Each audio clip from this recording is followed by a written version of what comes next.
na say ye ni apomode ho nkomotew wonim se metena se dia na se bia papa ya yade bia dokro wa beko na ma show ama ase atu no eno nko na me kire kwan na Dr. Isaac from Port na say Star Health Clinic me kan say yade bia be ka se na me se de bia no mu wura ne promo no de bia discount ekoso ho me nkwado ho na ye ni nkobode enhwe de nei e de so me no awudie mu yade ahodo ebi keka ho a wo mo ye de nso de o makwadare wo mu pa ya ubo mu din a obi ani mo mo de fa no ye awudie mu yade hye Dr. Frimpong afisiapa afimu yesia yesia o ye di bronya ni wie new year ni mu ho no an ho okay ye say ya da so awo new year bosumenim oh yes nti promo da so awo promo ne de ye wie mo wie promo ye wie no 1st January okay yes. Na I dey say month I be see me no I am a bet month yes you know birthday there minifia me de be ma I just promo yeah okay the you just can next month free the whole of the month okay na ya ma discount 30% is so free our treatment be also okay na specifically yare we hepatitis ne status no so you be checking free the whole month ni nyina whether BC ni nyina okay our Star Health Clinic branch okay. Be unim oh wow I am month yeah you be see me February ya ba be wura mu good aka na wotwe ne ye wura mu right nti free February ne de din kan no unya bo wura ho no mu a that's right oh wow komsa bosomen be kwa wie okay because yeah we February enuntia okay okay nti ne ni nkomo yade ba sa na yetu ho fo ne ahwe ho nsem and my person can be discuss yare we say a very common pa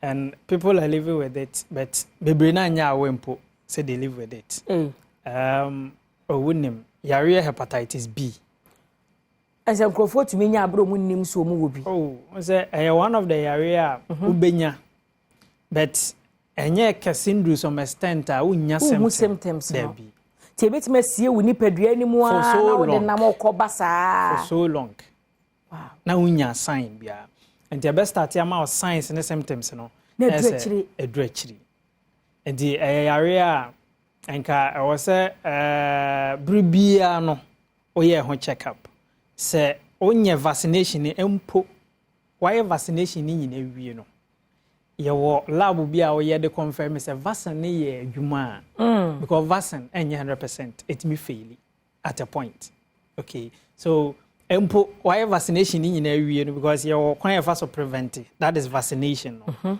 why vaccination ni nyina wie mpo no I was ultimately yes on lab be the confirm say mpane na mekọ wo ye na mpa eye adwuma mu ni padua mu betima bọ me ho ban a ni nya yade ni bi it is antibodies ni wo ho de a yare ni ntumemba ba say antibodies ni ho a yare ni betumi aba yade ye se mi ni padua madu mpempensuo bi dia na beda dia baba mahu se menya bi nti wo se bitu ho na mo ani mu ya ebedu that time no symptoms bi wo ho a obehu ebi ni se on se brebo no ye mu ho nyina no eno ne the largest organ so since sabi aside skin eno ne the largest organ okay and the started say hepatitis bamu a yare no ankasa nya hepatitis o na hepatitis ni a virus e de yare ne ba eba no okay yare no ankasa your friend liver cirrhosis ansa na cirrhosis beba no e was say hepatitis virus ni di nkan ba na be say liver no and the meaning of hepatitis and is a hepa means liver brebo titis nature ade bi a ho no okay so say unya hepatitis I tells us say obrebo no ebe ho no it is a hunu nya say wi a na scarring aba ho it say de it bi bom funfunja sa okay it say that sense so she ahwe agu so na good okay the eba na sa na scarring aba brebo no ho that is what is termed liver cirrhosis okay say cirrhosis ne ba sabe obrebo na nya adwuma biom enti ansa na bedu cirrhosis ho no brebo no be ho no nti eyese kese a oyam nyina sanse na the largest organ ninti no ebe pushi oyam neoma ne bia ma wabenya efuro okay that is 1 2 ebe ma onfia ya because the largest organ na efuro o haba be wi o ha nyina okay nti se start say inflammatory na hono a e ma o yaw e wo onfe nti bebre na na mo hepatitis a adu some level bi no omotai complaining or monfe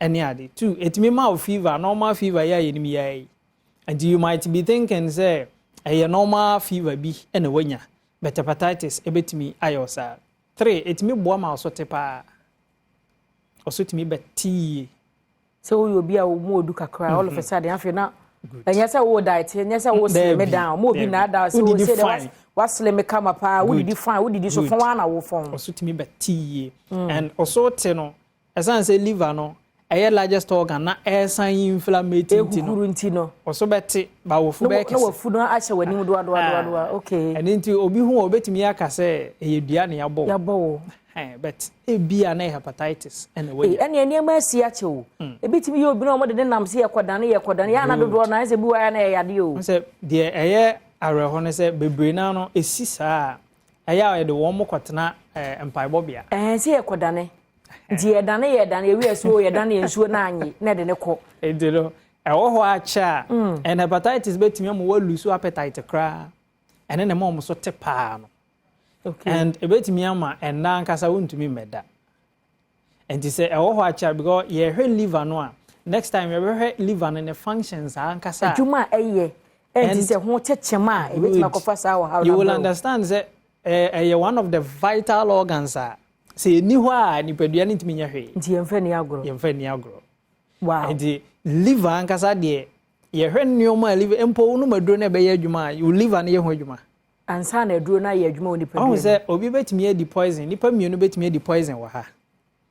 Ebi omi na ekokuma ase. Ebi ondu nkokọ kra na owu. Obi nso betwama dukuma ase. Ama doctors akwaje na nkwa. Okay. E kire oliver na ho odi ekuta. Ho odi ekuta no. Good. Enti sanka aho enuaba ya yedua ya omo spray su yi. E de ewudro spray su. Oze okwani bi ho otimi spray na dua ba so enne. Ochina otimi de ba market. Kanka lettuce mo ne cabbage mo no was me pesa aboa be na no be ka. Good. Se enka obo ade anye liver anhye ye nipadua mu a enka omo spray so na adeche na omo de ba market na yedi e wo se you. Say poison. Yes, and a filter poisonous substances. A detoxify. Wow. Inti toxins bebre na no liver na ye ho adwuma oni padua no mu. To liver na say na say fi ni nyina ewura moja ni mu sa. That's right. Liver, kidney. Sa agrofo mienu we. Omo no mo boa detoxification pa. Because the ma obinya kidney failure eya wo honhono no toxins ni accumulate more e no honhono no eno na be ma wo be hia dialysis no. Okay. Say de be ya dialysis no be boa afilter umoja no na yifi bi wo mafrim. Enti na say ye de auto dialysis so na say osika san na wo be ko because bibia ni ho e be soni ni pedua no so biom. Wow. E be soni moja no so biom. Enti no e ba na say wo be honhono eni ade saa na liver so tie. Enti say de wo kan say mafo aye ketekete mafo aye kakraka hyemanim se medru nsa mpempenso no a na menya yaresabia papa bi ti Star Health Clinic adida so ho ma me afutu anka me de be mane se anka ntwen ndru ho ansa on se we netimi sie good enuntin na ho be hia se ebribia was o be check up okay you see, okay because bebre na number mo nnim mo hepatitis status cry and next time be hwe kwan fa so sign sign easily. And is like obi otimi de ma obi. Oh yes. Sign papa. Hepatitis. Hey. To say the HIV fa moja mu sign. Hepatitis and so fa moja mu sign sa. Obi hepatitis. Mebo na say mpratwe rough no me boys yet 3 ye 4 me guess yes. Easily. Now I do say we no. We are going to be the say ade na mawo. Etimi fa moja mu sign. Etimi fa body fluid. Emu sem fifire ne saa ne ebedum fifire mu no na gise yare na che ebo nipadua nim good na se obi fi obi ano na santasuo no say your body fluid ni na body fluid ene nkrofo bi and ebiom say ekoba say oni obi beda na ne semen beba wo nchen so wanye protected good na wo protect wo na ne hunsuo ba wo obenya ne easy obi a wo benya bi and 3 tattooing machines no fidie na de draw ye ho wo ye ho no na de bobo ya somo no ne saa ne ma no so ni nyina aka ho bi se o man sterilize ni here sterilization no bibia no ho na machine bia ni ho sterilizing machine bia 100% empo sanitizer 90, 80, 95%. Still percent bi wo mu a. Kakra wo. Ebetumi asai. You see, and the best thing is get tested. Huni se wo bia na unibi. Unibi a ye vaccination. Wa wo pane abo ho ban. Na wa ye sure. Na wa start fen no. Ye treatment because the treatment no e den kakra. Okay. Mate doc ye brain nti next time ye behwe say the treatment no sem say fa na obi pese oba Star Health Clinic a obi humo. Star Health Clinic obenya ye wo Kasoa.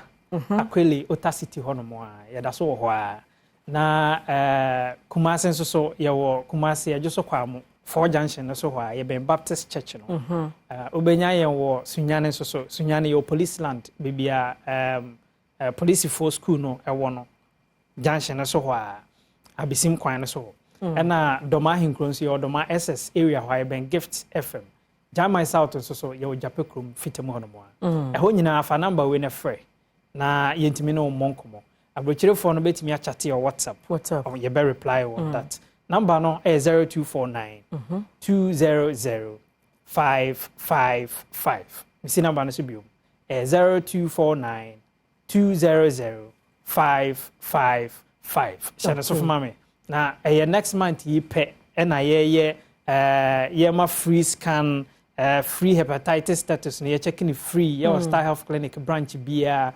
and enochi yema 30% ni biom. Okay. Because promo ye we pa no ma start sending messages. Da be na mo be say start 19 no dia ko ye identity. Just say ye the boa wo mo sa na etimi ko boa. Chance of mama. Yate ye da say ebusia Dr. Isaac from Port no numbers no e dey go screen so 0249 200 555 0249 200 555 free na branch e ben wo no ko ho no mo na afi wa yare hye yesu bi ma da no wonsa enkana ye na ye ho mratew ye ba enkomatwetwe nde aka achi na no chewa ba me de beto so enko ba bi ye ba sisia